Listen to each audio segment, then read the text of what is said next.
நம்ம வாழ்க்கையில் நமக்கு பிடிச்சவங்களோட பேசுறது மாதிரி எந்த ஒரு இன்பமும் கிடையாது அப்படின்னு சொல்லுவாங்க.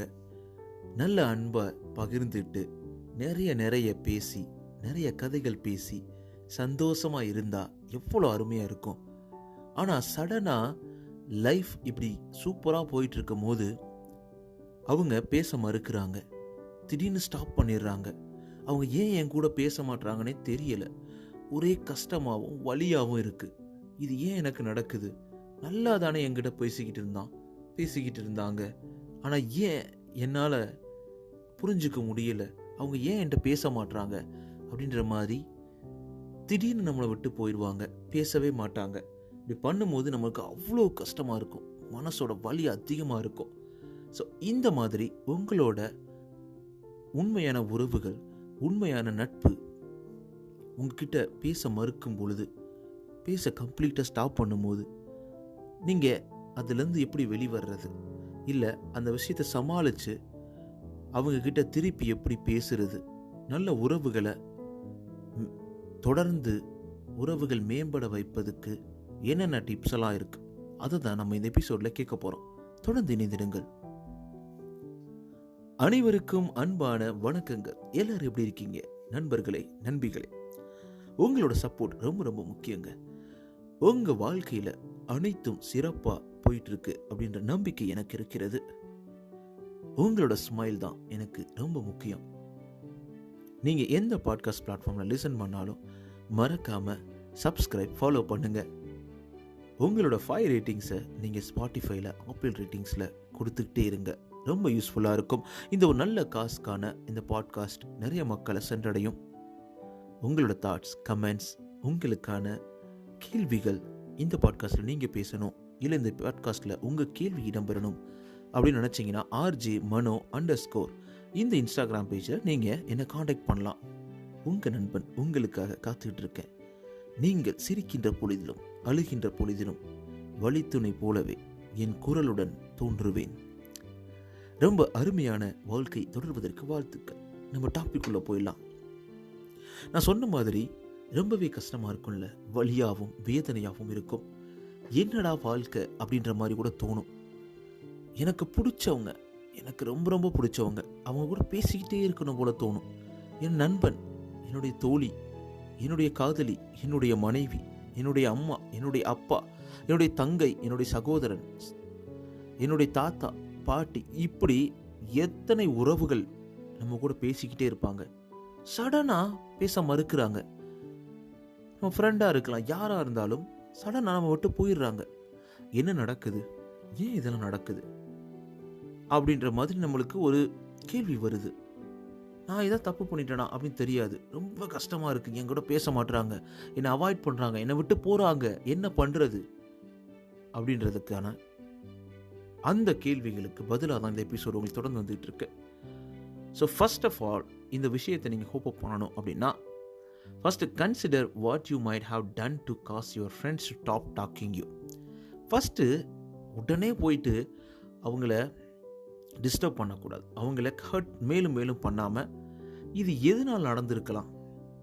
ஒருவேளை நம்ம ஆர்கியூ பண்ணியிருப்போமோ, நம்ம ஃப்ரெண்டை அக்யூஸ் பண்ணியிருப்போமோ, இல்லை நம்ம ஃப்ரெண்டுக்கு தேவையானப்போ சப்போர்ட் பண்ணாமல் விட்டுருப்போமோ, இல்லை எது என் ஃப்ரெண்டை இல்லை என்னுடைய வாழ்க்கையில் இருக்கக்கூடிய முக்கியமான நபர்கள் சைலண்ட்டாக ஆகுவதற்கு என்ன நான் பண்ணியிருப்பேன், என்ன தவறு நடந்திருக்கும் அப்படின்ற காசை நீங்கள் யோசிங்க.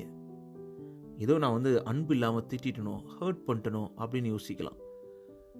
இந்த மாதிரி அவங்கள கஷ்டப்படுத்திட்டனோ, அவங்கள டிஸ்டர்ப் பண்ணிட்டனோ அப்படின்ற மாதிரி ஃபஸ்ட்டு என்ன காசாக இருக்கலாம் அப்படின்ற மாதிரி நீங்கள் ஃபஸ்ட்டு உங்களை யோசிச்சுக்கோங்க, அவங்கள போய் அணுகிறதுக்கு முன்னாடி. ரெண்டாவது விஷயம், அப்பாலஜைஸ் டு யுவர் ஃப்ரெண்ட். தப்பே கிடையாதுங்க. நிறைய பேர் அவள் என்ன பேசுறது, அவள் பேசவே வேணாமே அப்படின்னு நினைப்போம். ஆனால் அந்த மாதிரி நினைக்கவே கூடாதுங்க. ஏன்னா நம்மளுடைய நட்பு, நம்மளுடைய உறவுகள் நம்ம வாழ்க்கையை தொடர்ந்து இருந்து கொண்டே தான் இருக்கும். நம்ம விடவே கூடாது அவங்கள. அப்படி இருக்கும் போது நம்ம அப்பாலஜைஸ் பண்ணலாம். நமக்கு பிடிச்ச உறவுகள் கிட்ட மன்னிப்பு கேட்பது எப்போவுமே நம்ம கீழே தாழ்ந்தே போயிட மாட்டாங்க. ஈகோவே வேணாங்க. இதுக்கு அது ஈகோ வச்சு என்ன நடக்க போகுது? ஒன்றுமே நடக்க போகிறது இல்லை. இந்த வாழ்க்கை சந்தோஷமாக வாழ்வதற்காக மட்டும்தான்.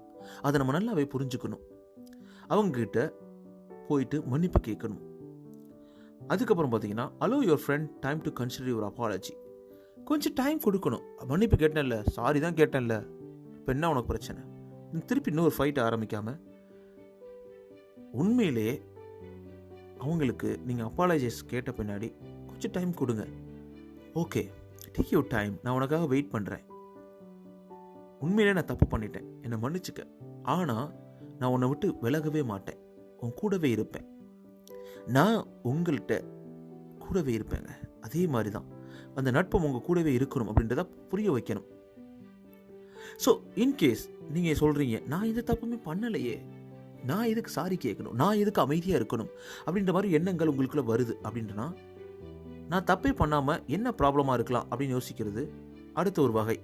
அதில் பார்த்தோன்னா, ஸோ நீங்கள் எதுவுமே பண்ணலை, அவங்களோட சைலன்ஸை பிரேக் பண்ணணும் அப்படின்னு நினைக்கிறீங்க. அப்போது அது என்னென்ன பண்ணலாம்? ஸோ ஃபஸ்ட்டு உங்கள் ஃப்ரெண்ட்கிட்ட போய் ரெக்வஸ்ட் பண்ணலாம். எனக்கு சத்தியமாக தெரியல நான் என்ன பண்ணேன். உங்கள் ஃப்ரெண்டோ, லவ்வரோ, மனைவியோ, இல்லை எந்த ஒரு உறவுகளாக இருக்கட்டும், இங்கே பாரு, செல்லம் இல்லை, நான் என்ன தப்பு பண்ணேன், எனக்கு சொல்லு, என்ன நடந்துச்சுன்னு எனக்கு தெரியாது, என்னை இக்னோர் பண்ணாத, ரொம்ப கஷ்டமாக இருக்குது, நம்ம பேசிக்கலாம், பேசி என்னன்னு அதை சார்ட் அவுட் பண்ணலாம், சால்வ் பண்ணலாம் அப்படின்ற மாதிரி யோசிக்கணும். தேர்ட் பாயிண்ட் பார்த்தோன்னா, realise when it is healthier for you to let go. In case நீங்கள் நிறைய டைம் ட்ரை பண்ணுறீங்க, நிறைய டைம் அவங்கள சேஞ்ச் பண்ண ட்ரை பண்ணுறீங்க, ஆனால் இருந்தாலும் உங்கள் ஃப்ரெண்டு வந்து கண்டினியூஸாக இக்னோர் பண்ணிட்டே இருக்காங்க, அவங்க உங்களை விட்டு விலகி போய்கிட்டே இருக்காங்க. அப்போது நீங்கள் ஃபைனலாக அவங்கள டிஸ்டர்ப் பண்ணக்கூடாது. ஓகே, ஆல் ரைட், நான் உனக்கு டிஸ்டர்ப்டாக இருக்கேன்னு நினைக்கிறேன், ஏதோ வகையில் உன்னை கஷ்டப்படுத்தியிருக்கேன், ஏதோ வகையில் உன்னை புண்படுத்தியிருக்கேன், அதுக்கு என்னை மன்னிச்சுக்க அப்படின்ற மாதிரி நீங்கள் உங்களுடைய உறவுகள்கிட்ட விலகி இருப்பது நல்லது. ஏன்னா அவங்களையும் ஹர்ட் பண்ணாமல் உங்களையும் ஹர்ட் பண்ணாமல் இருக்கும். அந்த மாதிரி தான் இருக்கணும். ஸோ அடுத்த பாயிண்ட் பார்த்தோன்னா, ஸோ சம்டைம் இந்த மாதிரி பிரச்சனை இருக்கும்போது உங்களுக்கு அடுத்த ஒரு ஃப்ரெண்ட் இருக்காங்க, இல்லை வேற ஒரு ஃப்ரெண்ட் இருக்காங்க, இல்லை வேற ஒரு உறவுகள் உங்கள்கிட்ட இருக்குன்னா அவங்கக்கிட்ட நீங்கள் ஆறுதலை தேடலாம்.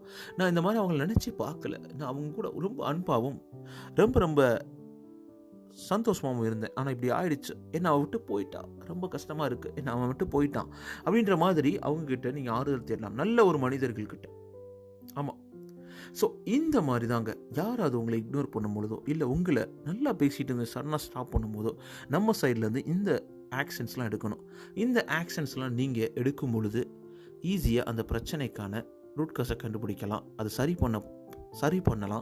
சரி பண்ண பின்னாடி உங்களுடைய நட்புகளிடமோ, இல்லை உங்களுடைய உறவுகளிடமோ, உங்களுடைய உன்னதமான அன்பான உறவுகளிடமோ தொடர்ந்து உங்களுடைய வாழ்க்கையை சந்தோஷமாக ரன் பண்ணலாங்க. தப்பே கிடையாதுல்ல, மன்னிப்பு கேட்கலாம்ல. நான் ஒரு பாட்காஸ்ட் தப்பாக கொடுத்துட்டேன், கரெக்டான ஒரு கண்டென்ட் உங்களால் ஏற்றுக்க முடியலை அப்படின்னா நான் மன்னிப்பு கேட்க ரெடியாக இருக்கேன். ஏன்னா நீங்கள் என்னுடைய உறவுகள், நட்பு, உங்களோட சப்போர்ட் எனக்கு ரொம்ப முக்கியங்க. உங்களோட சப்போர்ட்னால தான் இவ்வளோ தூரம் ரன் பண்ணிகிட்டு இருக்கேன். தொடர்ந்து விடாமுயற்சியோட ஓடிக்கிட்டே இருக்கணும் தோணிக்கிட்டே இருக்குது. ஏன்னா நீங்கள் கேட்டுக்கிட்டு இருக்கீங்க. உங்களுக்கு ஒரு மிகப்பெரிய நன்றி. நிறைய பேருக்கு இதை ஷேர் பண்ணுங்கள். நீங்கள் எந்த பாட்காஸ்ட் பிளாட்ஃபார்ம் லிசன் பண்ணாலும் மறக்காமல் சப்ஸ்கிரைப், ஃபாலோ பண்ணுங்கள். நீங்கள் ஆப்பிள், ஸ்பாட்டிஃபை பாட்காஸ்ட் பிளாட்ஃபார்மில் லிசன் பண்ணுறீங்கன்னா மறக்காமல் 5 ரேட்டிங்ஸை கொடுங்க. அதுக்கு ரொம்பவே யூஸ்ஃபுல்லாக இருக்கும். நிறைய மக்கள்கிட்ட இது போய் சென்றடைவதற்கான காரணங்கள் இருக்கும். உங்களோட ஃபீட்பேக், கமெண்ட்ஸ், தாட்ஸ், எதுவாக இருந்தாலும் RJ_Mano _ இந்த இன்ஸ்டாகிராம் பேஜில் என்ன நீங்கள் கனெக்ட் பண்ணலாம். உங்களுக்காக நான் காத்துக்கிட்டு இருக்கேன் நண்பா, நண்பி. உங்களுடைய வாழ்க்கையில் அனைத்தும் வளமாகவும் சிறப்பாகவும் அமைவதற்கு வாழ்த்துக்கள். உங்களுடைய உறவுகள்கிட்ட நீங்கள் அன்போட தொடர்ந்து சந்தோஷமாக ஸ்மைல் பண்ணிகிட்டே இருக்கணுன்றது தான் என்னுடைய ஆசையும் கூட.